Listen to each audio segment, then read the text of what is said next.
हरिहंत सिद्ध सूर्य उपाध्याय साधु सर्व अर्थ के प्रकाशी मांगलिक उपकारी है। इनको स्वरूप जाने राग ते भरी जो भक्ति काय को नवाए स्तुति को उचारी है। धन्य धन्य तिन हित काज सब आज भय कर जोड़े बारे बारे वंदना हमारी है। मंगल कल्याण सुख ऐसो हम चाहते हैं। ओ मेरी ऐसी दशा जैसी तुम धारी है। ओ मेरी ऐसी दशा जैसी तुम धारी है। ओ मेरी ऐसी दशा जैसी तुम धारी है। क्षत्र चूड़ामणि नामक इस ग्रंथ के आधार से कल जो कथा अपनी चल रही थी उसमें न केवल सुरमंजरी दुखी हुई, गुणमाला भी अत्यंत दुखी हुई। और यह परम सत्य ही है कि ज्ञानी हो या अज्ञानी, लेकिन अपने से प्रीति करने वालों का वियोग वो सबको ही कष्टदायक होता है। जितना जितना राग का सद्भाव है उतना उतना कष्ट होता है, और जितना राग का अभाव और जितनी राग की कमी है उतनी शांति है। दुख का कारण भी ज्ञान नहीं है, दुख का कारण भी मोह है। ये अज्ञानी जीव जितने उसका अज्ञान का सद्भाव है, उस अज्ञान के सद्भाव के कारण उतना ही दुखी होता है।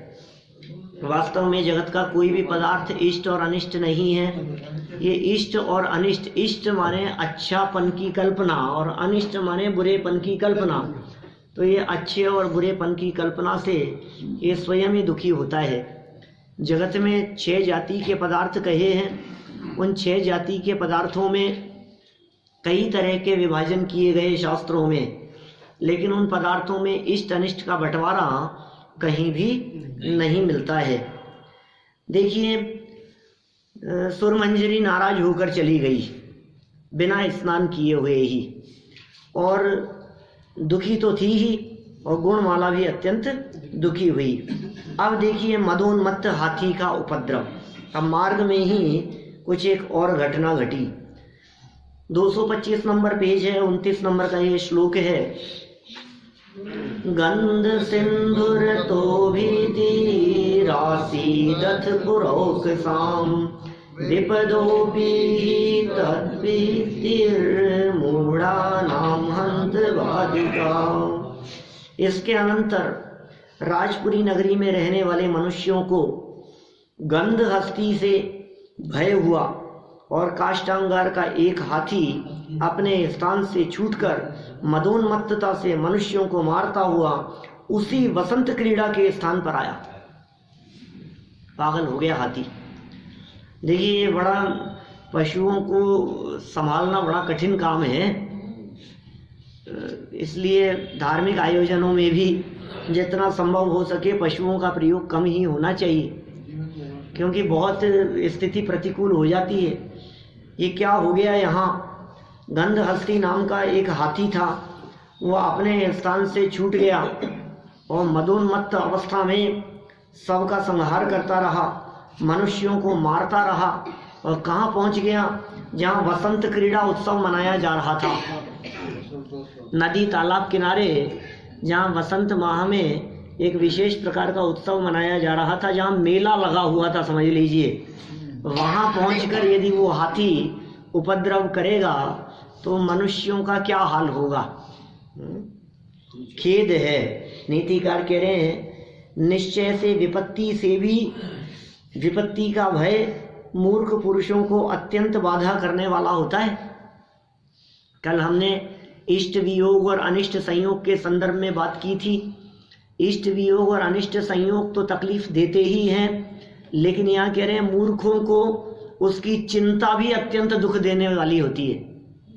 हो न जाए विपत्ति, हो न जाए विपत्ति का भय, डर से दुखी है व्यक्ति। तकलीफ से इतना तकलीफ, मतलब उसको डर तकलीफ नहीं होती, जितनी कि उस तकलीफ की चिंता से आगे क्या होगा, अब क्या होगा, अब कैसे, सोच सोच करके दुखी होता है। घर में किसी का वियोग भी हो जाए ना तो उसके वियोग से दुखी कम है और सोच सोच करके ज्यादा दुखी है, अब क्या होगा। माने उनके मर जाने का फर्क नहीं पड़ता, किसी व्यक्ति के मरण से इतना फर्क नहीं पड़ता, तो उसके मरण से हो जाने में क्या क्या तकलीफें आएगी अब आगे, उसको सोच सोच के दुखी है। आशंका रही तो सम्यक दृष्टि भी होती है। और यदि किसी तरह की कोई तकलीफ आने की संभावना न हो तो फिर वो इतना दुखी भी नहीं होता, फिर कोई परवाह भी नहीं करता, उससे अपने को क्या फर्क पड़ता है, ठीक है गए तो गए, कोई बात नहीं। कि नहीं अब उनके नहीं रहने से अब ये काम कौन संभालेगा, अब वो नहीं रहे हैं तो अब उनकी जगह पर अब ये काम कौन करेगा, अब ये सोच सोच करके दुखी है। अब भविष्य का क्या होगा, अब हमारे इस मैटर को कौन सुलझाएगा, अब इसमें कौन सहयोग करेगा, अब घर का खाना कौन बनाएगा, अब बाजार से सामान कौन लाएगा, अब बाजार से सब्जी कौन लाएगा, अब बच्चों को स्कूल से कौन लाएगा, अब दुकान कौन संभालेगा। वो थे तो हमें कोई चिंता नहीं थी, वो घर में बैठे रहते थे तो हमने घर में कभी ताला नहीं लगाया। ऐसे ऐसे मिलते हैं लोग, कहते हैं हमारे बड़े लोग घर में रहे हैं तो हमने कभी ताला नहीं लगाया, माने उनको चौकीदारी संभला रखी थी तुमने। अब वो नहीं रहे तो अब घर की चौकीदारी कौन करेगा, माने तुझे जो चले गए हैं उनकी परवाह नहीं है, तुझे अपने घर की चौकीदारी की परवाह है। ये जगत का स्वार्थ का स्वरूप ही इसी तरह का है। ये विपत्तियां भी आ जाती है तो होने वाली तकलीफ तो जो होती है सो होती है, लेकिन विपत्ति आने जाए, विपत्ति आने जाए, संकट आने जाए, इस चिंता में बिना विपत्ति आए ही तकलीफ में रहता है। विपत्ति आई विपत्ति आ जाती है, विपत्ति में आई तो नहीं है अभी कुछ भी, और आएगी भी कि नहीं आएगी पता नहीं, लेकिन आने जाए इस चिंता से वो दुखी रहता है। आपका ये कथन परम सत्य है कि सम्यक दृष्टि जीवों को इस प्रकार का भय नहीं होता है, क्योंकि वे पर पदार्थों से इतने ज्यादा प्रभावित नहीं होते हैं। हाँ, जितना कषाय चौकड़ी का सद्भाव है उतना उनको भी होता है, फिर भी आशंका रहित तो रहता है। हाँ, आशंका रहित रहता है, थोड़ी बहुत आशंका दिखाई देगी भूमिका के अनुसार। सम्यक दृष्टि तो सभी है, चौथे गुणस्थान वाला भी, पांचवें गुणस्थान वाला भी, छठे सातवें गुणस्थान वाले भी, ऊपर के गुणस्थानों वाले भी, और अनंत और सिद्ध भगवान भी, वो भी सम्यक दृष्टि है। लेकिन जिसकी जो भूमिका है उस भूमिका के प्रमाण में उसके साथ वैसी परिस्थितियां बनती हैं। देखिए नीतिकारों ने क्या कहा, विपत्ति से भी विपत्ति का भय मूर्ख पुरुषों को बाधा नहीं, अत्यंत बाधा करने वाला है। सरलार्थ देखिए, तदनंतर काष्टांगार का एक मदोन्मत्त हाथी, काष्टांगार कौन था? काष्टांगार राजा का सेनापति था। राजा राज्य करते थे सत्येंद्र का एक सेनापति था काष्टांगार। उस काष्टांगार ने सत्येंद्र राजा को बंदी बनाने का प्रयास किया, उनके राज्य को हड़प लिया। राज्य को हड़प लेने पर उनसे युद्ध किया और युद्ध करके फिर वो युद्ध के बीच में ही दीक्षित हो गए और वो तो मर गए, और इसने राज्य अपने अधीन कर लिया। ये दुष्ट था काष्टांगार। सत्येंद्र राजा की पत्नी थी जिसका नाम था विजया। गर्भवती अवस्था में उसे घर छोड़ करके निकलना पड़ा, राजपाट छोड़ के निकलना पड़ा, और शमशान में ही उसने जीवंदर कुमार को जन्म दिया। जीवंदर कुमार का लालन पालन वो शमशान से ही कोई सेठ उठा करके ले गया, नंदोत्कट सेठ। वो सेठ उसका लालन पालन करने लगा। अभी तक किसी को इस घटना का पता नहीं है, सेठ जानता है इस बात को। जीवंदर कुमार की शिक्षा के समय किसी एक मुनिराज ने शिक्षा देते समय अपने अवधि ज्ञान से ये सारी बातें जानकर जीवंदर कुमार को बता दी। तो जीवंदर कुमार को भी पता तो लग गया कि मैं राजपुत्र हूं, लेकिन अभी सेठ के यहाँ रह रहा है, जग जाहिर नहीं हुई ये बात।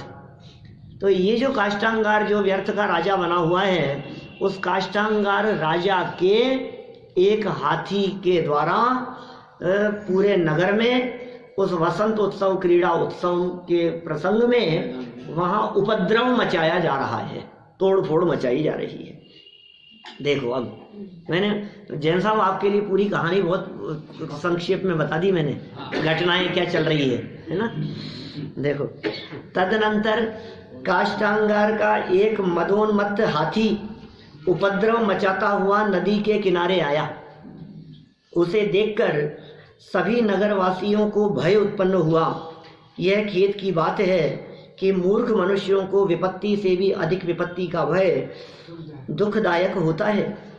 विशेषार्थ देखें, काष्टांगार का वह मदोन्मत्त गंधहस्ती उपद्रव मचाता हुआ एवं मकान वृक्ष आदि को तोड़ता हुआ, देखो पेड़ के पेड़ उखाड़ दिए उसने, मकानों तक को तोड़ दिया उसने, अपने मस्तक से दीवारें तोड़ दी मकानों की, वो नदी किनारे आया। हाँ, हाथी के मस्तक से दीवारें नहीं टूटेगी, क्या बात कर रहे हो आप? हाथी दरवाजे तोड़ देते हैं, दीवारें तोड़ देता है, और नीचे से मकान के यदि वो टक्कर मारे तो ऊपर से पूरी की पूरी बिल्डिंग ढह जाती है। हाथी की ताकत का अंदाजा नहीं है आपको? किलों के दरवाजे तोड़ने हाथियों को काम में लेते थे किलों के दरवाजे तोड़ने के लिए। देखो इससे सभी नगरवासी भयभीत होकर सब कुछ भूलकर अपने प्राण बचाने के लिए इधर उधर भागने लगे, क्योंकि संकट के समय सामान्य मनुष्यों का विवेक नष्ट हो जाता है। परिजनों का भाग जाना, देखिए आगे, परिजनस्तु तम पश्यन् गुणमाला मथात्यजत नहि सन्ति जंतूनाम पाये सति बांधवाः। इसके अनंतर हाथी को देखते हुए गुणमाला के संबंधी पुरुषों ने उस गुणमाला को अकेला छोड़ दिया। गुणमाला रह गई थी वहां, वो तो चले गई थी, दूसरी सखी क्या नाम, सुरमंजरी, वो तो चले गई और ये वहां थी और बाकी भीड़ थी, सब तरफ लोग थे, सारे लोग छोड़ छोड़ करके इधर उधर भाग गए और ये अकेली रह गई। निश्चय से इस संसार में विपत्ति आ पड़ने पर मनुष्यों के बंधु नहीं रहते हैं, अर्थात विपत्ति काल में सब छोड़कर ये नीति का लिए अत्र नीति कह करके ये नीति बतला रहे हैं, ये जगत का स्वरूप है इस तरह का। जब तक आपके पुण्य का उदय चल रहा है तब तक सगे संबंधी साथ देते हुए दिखाई दे रहे हैं, और जैसे ही थोड़ा सा विपत्ति काल आया सब छोड़ छोड़ करके भागने लगते हैं, कोई किसी का साथ नहीं देता है। ये सारे जगत का ऐसा ही स्वरूप है। आप उनके ऊपर क्रोध न करें, आप साम्य भाव और समता भाव धारण करें, क्योंकि स्वरूप ही ऐसा ही है। कौन किसका साथ देता है? अपनी पत्नी अपना पुत्र अपना साथ नहीं देवे, बोलो भाई भाई तो झगड़ते देखे ही जाते हैं। ये सारे जगत की ऐसी घटनाएं दिखती है। और देखो परिवारजन साथ न देवे और पड़ोसी साथ दे देवे, ऐसा भी होता है। तो क्या कह रहे हैं, इस संसार में विपत्ति आ पड़ने पर मनुष्यों के बंधु नहीं रहते हैं। इसका मतलब नहीं रहते हैं, मतलब वो बंधु नहीं रह पाते, सहयोग नहीं करते, विपत्ति काल में सब छोड़कर भाग जाते हैं। हाँ ठीक बात है, ऐसा ही है स्वरूप। देखिए सरल अर्थ कहते हैं आगे, मदोन्मत्त हाथी को अपनी ओर आता हुआ देखकर ही गुणमाला के रक्षक, नौकर चाकर और संबंधी उसे वहां अकेला छोड़कर भाग गए। सब लोग थे सेवा के लिए, दास दासियां सब मौजूद थे वहां। वो भी बहुत संपन्न परिवार से थी, राजकन्या। देखो क्या हुआ, क्योंकि इस जगत में जीवों पर आपत्ति आ जाने पर कोई भी सहायक नहीं होता है, कोई भी नहीं होता। पाप कर्म का उदय आ जावे तो कौन साथ देवे, पुण्य के उदय में तो सब साथ देने के लिए तैयार हो जाते हैं, सभी चले जाते हैं। मैं आपसे पूछता हूँ कितने प्रसंग बतलाऊं आपको, प्रथमानुयोग ऐसे उमड़ करके दिमाग में घूम रहा है, कितनी घटनाएं प्रत्यक्ष दिखाई दे रही है। सहयोग करने वाले बहुत आ गए, सहयोग करने वाले बहुत आ गए, लेकिन उससे पहले जब विपत्ति का काल था तब वे सहयोग करने वाले कहाँ चले गए थे, उस समय क्यों नहीं आए? ये सीता की अग्नि परीक्षा का ही प्रसंग देख लो ना। रावण जब उठा करके ले गया था क्या उस समय सारे देव सो रहे थे? अग्नि परीक्षा के समय तो आ गए, उस समय कहाँ चले गए थे? देखो बाल तीर्थंकरों तक की कैसी दशा है। ऋषभ देव स्वामी गर्भ में आने के 6 महीने पहले से रत्नों की बरसात देवों के द्वारा, 9 महीने गर्भ अवस्था में है तब भी लगातार 15 महीने तक रत्न बरसाते रहे। गर्भ में आए तो गर्भ कल्याणक मनाने के लिए आए, देवियां छोड़ करके चले गए, 56 कुमारियां सेवा करने के लिए, 8 कुमारियां छोड़ करके चले गए। जन्म हुआ तो जन्म कल्याणक मनाने के लिए आए स्वर्ग से, ऐरावत हाथी पर बिठा करके वहां ले गए, पांडुक शिला पर ले गए। देखो कितना बड़ा उत्सव मनाया जा रहा है। फिर भोजन की व्यवस्था स्वर्ग से, कपड़ों की व्यवस्था स्वर्ग से, खेलने के लिए छोटे छोटे देवों को छोड़ करके चले गए मन बहलाने के लिए। किसके लिए? सब बाल तीर्थंकर के लिए। फिर दीक्षा का प्रसंग आया तो पालकी स्वर्ग से लेकर के आए। अब जंगल में जाकर के इन्होंने दीक्षा ले ली तो सब देव जाकर के सो गए। अब जब 6 महीने बाद में उठे तो कोई आहार चर्या विधि बताने वाला नहीं है। क्यों भाई? जब जीवन भर 83 लाख पूर्व की उम्र तक सारी भोजन वस्त्रों की व्यवस्था करते रहे तो आज क्या इतनी सी व्यवस्था नगरवासियों को बता नहीं सकते थे कि आहार कैसे दिया जाता है? देव इतना सा काम नहीं कर सकते थे? ये जिनके आगे पीछे तुम घूम रहे थे अभी तक, वे रोजाना नगर के चक्कर लगा रहे हैं और आहार की व्यवस्था नहीं हो रही है, तो क्या इतना सा विकल्प नहीं आया कि जाकर के जो स्वप्न राजा श्रेयांश को बाद में आया 7 महीने 8 दिन बाद, 13 महीने 8 दिन बाद, क्या वो पहले नहीं आ सकता था? कैसे आता भाई? अपने पाप कर्म का उदय हो तो वे सहयोग करने वाले भी। और फिर देखो अभी तो दीक्षा कल्याणक मना करके गए हैं और अभी थोड़े समय बाद ही केवल ज्ञान हो जाएगा तो फिर दौड़े दौड़े चले आएंगे केवल ज्ञान कल्याणक मनाने के लिए। ये बीच के इतने से पीरियड में वो देव कहाँ गायब हो गए कि जब अपने पाप कर्म का उदय आता है तो कोई सहयोग देने वाला नहीं होता है, अशरण है। दल बल देवी देवता मात पिता परिवार मरती बिरिया जीव को। देखो वहां तो सिर्फ मरण शब्द का प्रयोग किया है, कोई न राखन हार। मरती बिरिया, बिरिया मतलब क्या होता है? बारी। मरण की बारी आ जाने पर कोई भी बचाने में समर्थ नहीं होता। अब ये जो मरण शब्द का प्रयोग किया है ना, इस जगह पर ये सारी विपत्तियां लगाओ। कोई न राखन हार। आपका स्वास्थ्य बिगड़ रहा हो तो कोई बचाने में समर्थ नहीं है, मरते हुए तो नहीं बचा सकते। आपको यदि छींके चालू हो गई हो तो बोलो आपका बेटा उसे रोक सकता है कि आपकी पत्नी रोक सकती है कि आपके भाई कि आपके माता पिता? अब कौन रोके उसको? कोई न राखन हार है। कुछ भी, कोई भी विपत्ति आ जाए आपके ऊपर, हार्ट की प्रॉब्लम हो गई तो कौन कौन सहयोग करने के लिए तैयार है? बताइए, क्या सहयोग करे कोई दूसरा व्यक्ति? कोई न राखन हार। ये हर परिस्थिति में लागू होने वाली बात है भाई साहब। ये अकेले मरते समय नहीं बचा सकते इतना ही नहीं है, मरण तो छोड़िए, किसी भी जगह पर आपके घुटने दर्द कर रहे हैं तो आपका कौन से परिवार का सदस्य और कौन सा सगा मित्र, अच्छे से अच्छा मित्र, वो उसमें सहयोग कर सकता है? खुद को ही भोगना पड़ेगा।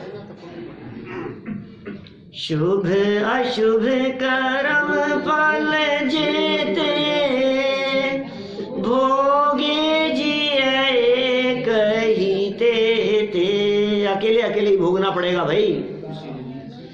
सुत दारा होए न सिरी सब स्वार्थ के वीरी। सब स्वार्थी हैं जगत में, ये स्वार्थ का संसार है।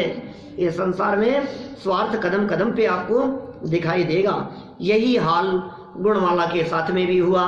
सारे परिजन, सारे नौकर चाकर, जो भी वहाँ सहयोग करने वाले सेवा के लिए, जिनको हम ये समझते हैं। देखो इंदिरा गांधी रक्षा की, रक्षा करने के लिए रखा था ना, वो मार के चल दिए।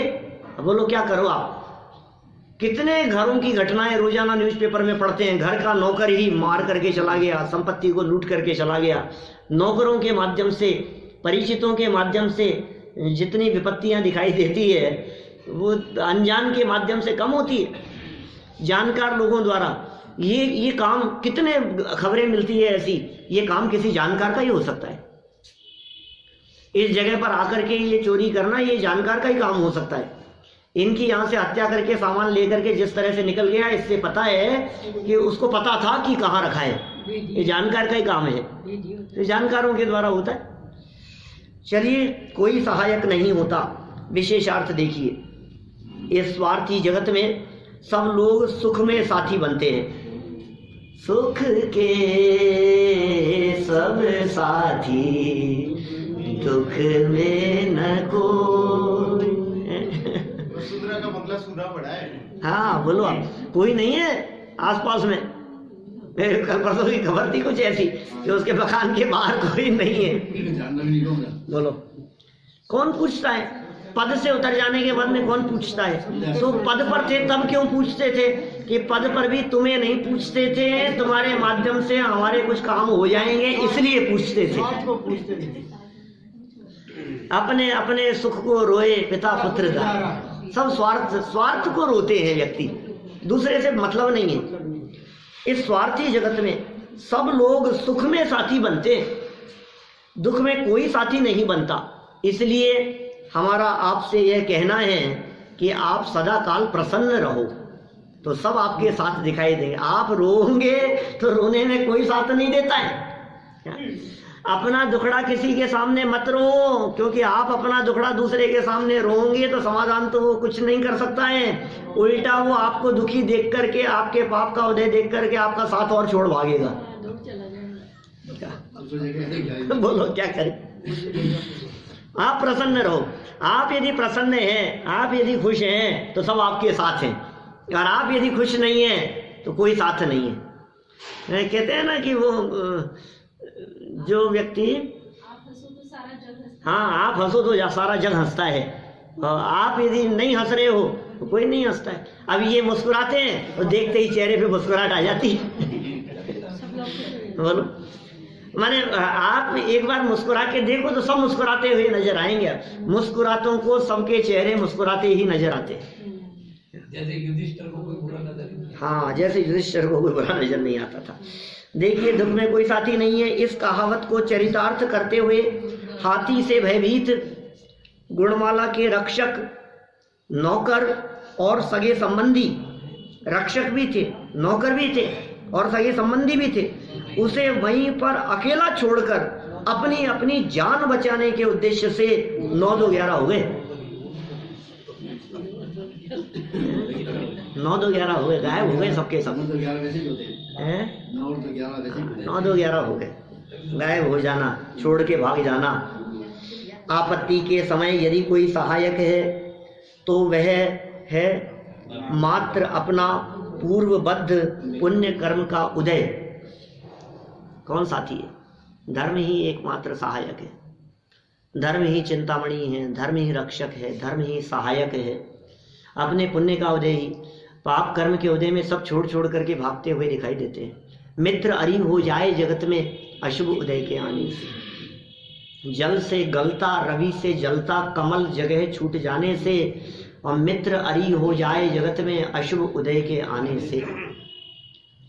वह कमल, जो कमल सूर्य की किरणें पड़ने मात्र से खिल जाया करता था, वो कमल जो जल में रहता हुआ, जिस जल में रहता था वो वृद्धि को प्राप्त होता था।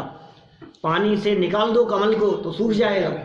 माने वो कमल पानी के सहयोग से बढ़ता था और सूर्य की किरणें पड़ने मात्र पर खिलता था। आज देखिए, थोड़ा सा समय प्रतिकूल आ गया और वो अपनी जगह छोड़कर कमल वहीं पानी में पड़ा है, तो क्या होगा? वही पानी उसके पत्तों को गला रहे हैं और वही सूर्य की किरणें उसके पत्तों को जला रही है, खाक कर रही है। देखो, ये दोनों मित्र थे, ये दोनों मित्र थे, लेकिन जैसे ही समय बदल गया, जैसे ही स्थान बदल गया, अवसर बदल गया, ये दोनों शत्रुवत हो गए। इसी तरह से जब अपने ही पाप कर्म का उदय हो तो दोष किसको दें हम, किसको दोष दिया जाए? हमारी आदत है दूसरों को दोष देने की। अभी भी इस प्रसंग को देखकर, जगत की स्वार्थ वृत्ति को देखकर हमें ऐसा लग रहा है कि अरे अरे सब स्वार्थी हैं, सब बेकार हैं, सब बेकार हैं। हम दूसरे पे दोषारोपण कर रहे हैं, ये तो है ही खराब, ये तो कुछ ज़्यादा ही स्वार्थी है, ये तो सब इनका तो ये तो कोई सहयोग कर ही नहीं सकते। दूसरे में आपको कमियां दिखाई दे रही है। लेकिन यहाँ ये वाक्य की गहराई आपको समझ में नहीं आ रही कि यदि आपके पुण्य का उदय है तो वे कितने भी बुरे हों वे आपका सहयोग करेंगे ही करेंगे। आपके पुण्य का उदय है तो, आपके पाप कर्म का उदय है तो वे जगत में कितने भी सज्जन, कितने भी श्रेष्ठ, कितने भी अच्छे कहलाते हो, आपके पाप कर्म का उदय है तो आपके काम में टांग अड़े बिना नहीं रहेगी। इसका मतलब ये है जगत में कोई व्यक्ति अच्छा और बुरा नहीं है, हमारे कर्म ही अच्छे और बुरे हैं। यदि हमारे कर्म खोटे हैं तो कौन सहयोग करेगा, और यदि हमारे कर्म का उदय अच्छा है तो दुनिया में कौन हमारा क्या बिगाड़ लेगा। हाँ बोलो, लौट करके आ जाती है वापस। अपने अपने कर्मों का फल सबको मिलता है। इस जन्म में ना मिले पर भव में मिलता है, अपने पुण्य और पाप का फल सबको मिलेगा, ये कर्म का फल।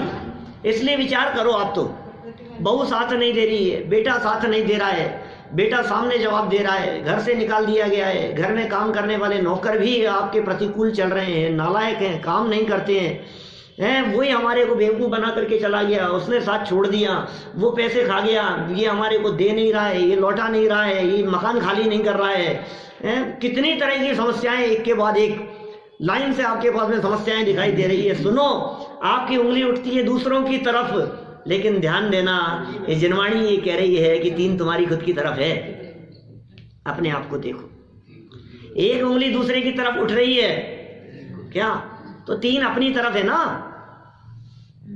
आप एक से दूसरे के दोष देख रहे हो तो कम से कम 3 गुना अपने दोषों को देखो, अपनी कमियों को देखो।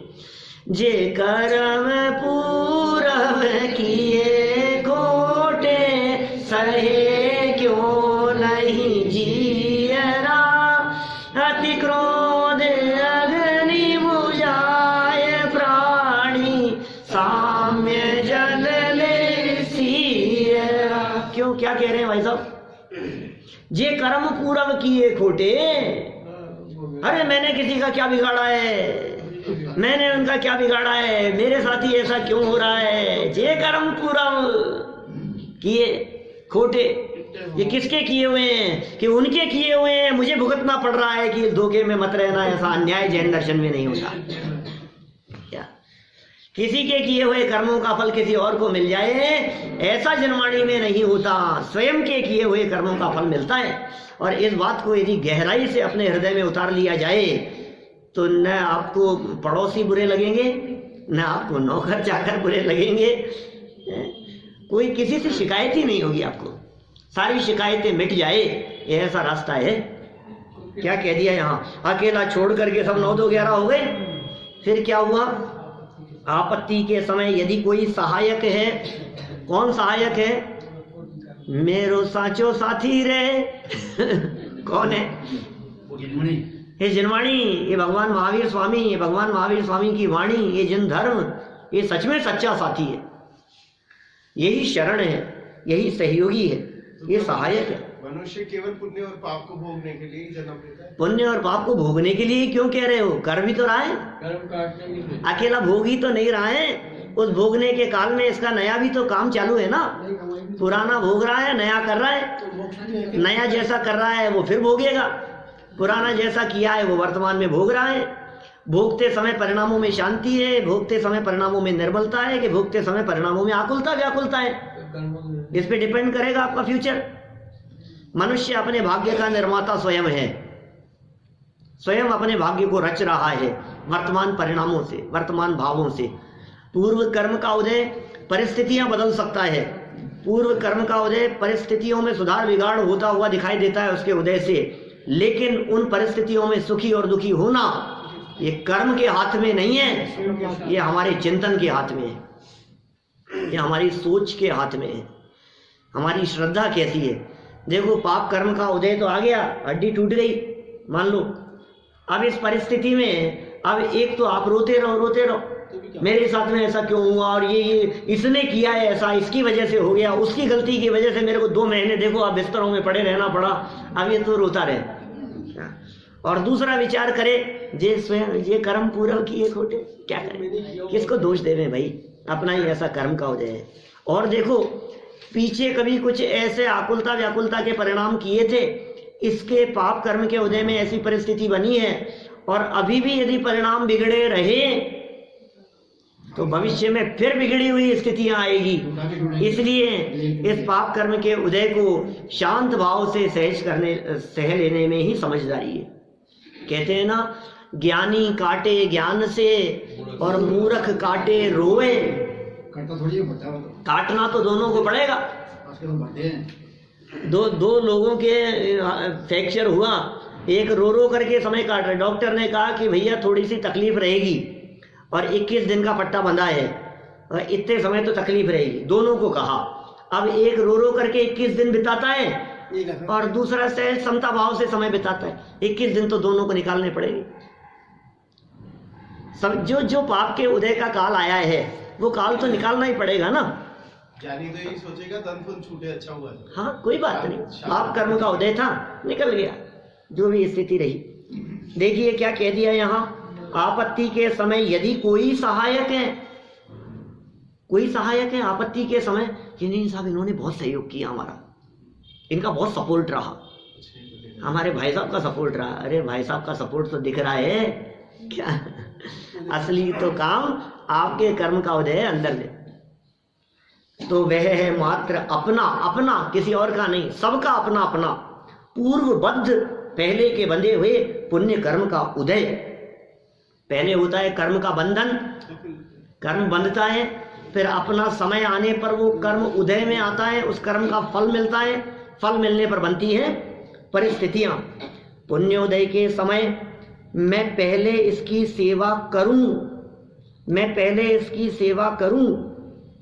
कहते हुए उसकी सहायता के लिए तैयार होते हैं पुण्य के उदय में। अरे नहीं साहब, आपके लिए तो मेरी जान हाजिर है। पुण्य का उदय होता है तो सब इस तरह की बातें करे, आपके लिए मैं पहले करूं। 4 नौकर हैं, एक को आवाज लगाओ तो 4 आते हैं, एक को काम बताओ तो कहते हैं नहीं मैं करूंगा, दौड़ करके काम करने के लिए तैयार रहने वाले पुण्य के उदय में। पहले मैं करूं, सब तैयार होते हैं। अतः आपत्ति के समय किसी व्यक्ति से मदद की अपेक्षा रखना उचित नहीं है। क्या बात कर रहे हो आप, अपेक्षा रखना उचित नहीं है, ये कह रहे हैं यहाँ। आपत्ति के समय किसी व्यक्ति से मदद की अपेक्षा रखना, आप अपेक्षा नहीं भी रखेंगे और उदय आपका अच्छा है ना, तो सहयोग करने वाले आएंगे, अपने आप सहयोग करेंगे। आप तो भावना अच्छी भाव। वास्तव में आपत्ति के समय तत्व ज्ञान का विचार करना ही उचित है। सिर्फ तत्व ज्ञान का विचार करो, संकट आया है तो क्यों आया है, इस संकट के समय में भी, संकट के काल में भी अपनी श्रद्धा से विचलित नहीं होवे। संकट के काल में भी ज्ञान हावी रहे, कषाय हावी ना होवे। संकट के काल में कषाय हावी हो जाती है। कषाय का अर्थ अकेला क्रोध को ही कषाय समझते हैं हम। मान भी तो कषाय है, मायाचार भी तो कषाय है, लोभ भी तो कषाय है, हाथ से रति अरति ये भी तो कषाय है, शोक भी तो कषाय है, भय भी तो कषाय है। आपत्ति के काल में आप शोक कर रहे हो, आपत्ति आ जाने पर आप भय कर रहे हो, तुम कषाय ही तो है। हाथ से रति अरति, शोक भय जुगुप्सा, स्त्री वेद पुरुष वेद नपुंसक वेद, परिहास अरति रति शोक भय ग्लानि तिवेद संजोग, आलोचना पाठ की लाइनें है ना, सब यही है, सब कषायें हैं सब। ये कषायें आपके ऊपर हावी हो रही है कि ज्ञान हावी है, निर्णय आपको करना है। बोलो कौन हावी है? कषाय हावी रहेगी तब तक आकुलता व्याकुलता के परिणाम रहेंगे, और ज्ञान जैसे ही उसके ऊपर हावी हो गया सहज शांति मिलेगी। ये शांति का मार्ग है, ये ज्ञान का मार्ग है। ये कह रहे हैं वास्तव में आपत्ति के समय तत्व ज्ञान का विचार करना ही उचित है। वही शांति और समाधान देने वाला है, वही सच्चा सहायक है। कौन देगा शांति? कहाँ मिलेगी आपको शांति, ये बताओ मुझे, ये बतलाइए। जहाँ अशांति होगी वहीं तो शांति होगी ना। अशांति कहाँ है? अशांति बाहर में नहीं, अशांति अंदर में है। मन अशांत है ना, जगत में फेरफार नहीं करना है। देखो गलती जहां हो मेटनी तो वहीं पड़ेगी, फॉल्ट जहां हुआ है सुधार तो वहीं करना पड़ेगा, प्रॉब्लम जिस जगह पर है ऑपरेशन तो उसी का करना पड़ेगा। दर्द पैर में है और ऑपरेशन हाथ का करें ऐसा तो नहीं चलेगा। तकलीफ इससे है और इलाज इसका करें ऐसा तो नहीं चलेगा। दर्द मेरे हुआ और मल्हम आपके लगाएं ऐसा तो नहीं होता है, ऐसा तो होता नहीं है ना। लेकिन समस्या ये है कि सारा जगत दूसरे के मल्हम लगाना चाहता है। क्यों? मैं बहुत परेशान हूं, मैं बहुत परेशान हूं। किससे परेशान है आप? मल्हम लगाने में। नहीं, आप परेशान किससे हैं ये बताओ? दूसरों के कारण। पड़ोसी से परेशान है, पड़ोसी से परेशान है। साहब इसको सुधार लो। आप क्या चाहता है? इसको सुधार लो, इसको सुधार लो, इस लड़के को। क्या या हमारे अम्मा जी ये बहुत बीच बीच में हर काम में टांग अड़ाते हैं, इनको सुधार लो आप। कि कोई अपनी बहू को सुधारना चाहता है कोई अपनी सास को सुधारना चाहता है। क्यों सुधारना चाहता है भैया? तकलीफ है। तकलीफ किसको है? तकलीफ किसको है? कि तकलीफ अपने को और सुधार किसको है? दूसरे को। तकलीफ यहाँ सुधार वहाँ, ये कैसे चलेगा भाई साहब? सुनो भाई, सीधी सीधी सी बात है। तकलीफ यदि यहाँ हो रही है तो सुधार भी यही होगा। जल कौन रहा है? पीड़ा किसको हो रही है? अच्छा बतलाइए, अग्नि से हाथ जल गया, अग्नि से हाथ जल गया तो मल्हम किसके लगाएंगे? हाथ के लगाएंगे कि आग के लगाएंगे?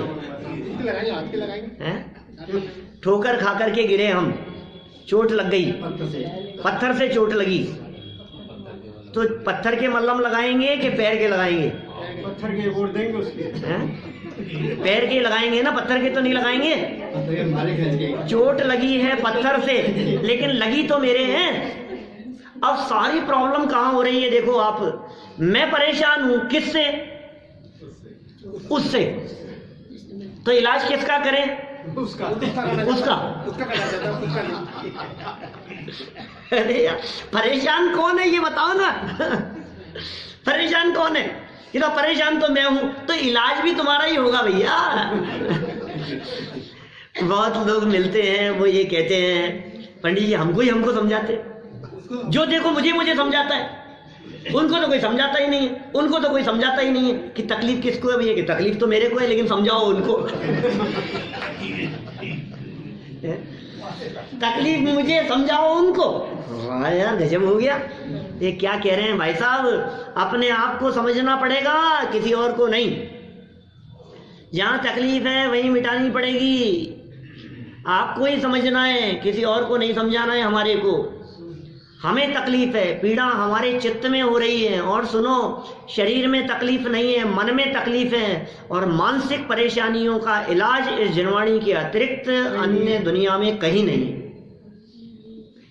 हर व्यक्ति शरीर से इतना दुखी नहीं है जितना सोच सोच करके दुखी है।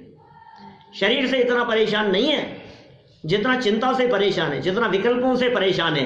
जैसे ये मेंटली दुखी है, डिप्रेशन। आज देखो घर घर में डिप्रेशन के शिकार दिखाई देंगे आपको। कारण क्या है? सोच। समाधान क्या है? ये समाधान है। शांति और समाधान देने वाला यदि कोई है, एकमात्र ये है। वास्तव में आपत्ति के समय पढ़ना, कितनी सुंदर लाइन है ये लाइन दिमाग में बैठा करके जाना आप। अब कुछ दिन, आज जा रहा हूं ना बाहर वास्तव में ये, इसको दिमाग में रखो आप। सर्दी से परेशान है, ये सोच से परेशान है, किसका इलाज करें? सर्दी का। वास्तव में आपत्ति के समय तत्व ज्ञान का विचार करना, सिर्फ विचार, तत्व ज्ञान का विचार करो, जनवाणी को आधार रख करके विचार करो, भक्तियों को बेस बना करके, स्तुतियों को बेस बना करके, मेरी भावना को बेस बना करके, आलोचना पाठ को बेस, इनमें जो बातें कही हैं उनमें जो मर्म छिपे हुए हैं उनको बेस बनाओ और उससे करो चिंतन। ये विचार करना ही उचित है। यही शांति है, शांति देने वाला है, यही समाधान देने वाला है और यही सच्चा सहायक है। तो इस तरह इसका विचार करना चाहिए और मुझे लगता है कि गुणमाला भी ऐसे विपत्ति के काल में इस तत्व ज्ञान का ही विचार कर रही होगी, अपने आत्म स्वरूप के बारे में ही विचार कर रही होगी। हम सब भी अपने विपत्ति के काल में और विपत्ति न आए तब भी इस तत्व ज्ञान के विचार पूर्वक चित्त में शांति को धारण करें और शांति पूर्वक अपने जीवन का काल व्यतीत करें। इसी भावना से बात को यहीं विराम देते हैं।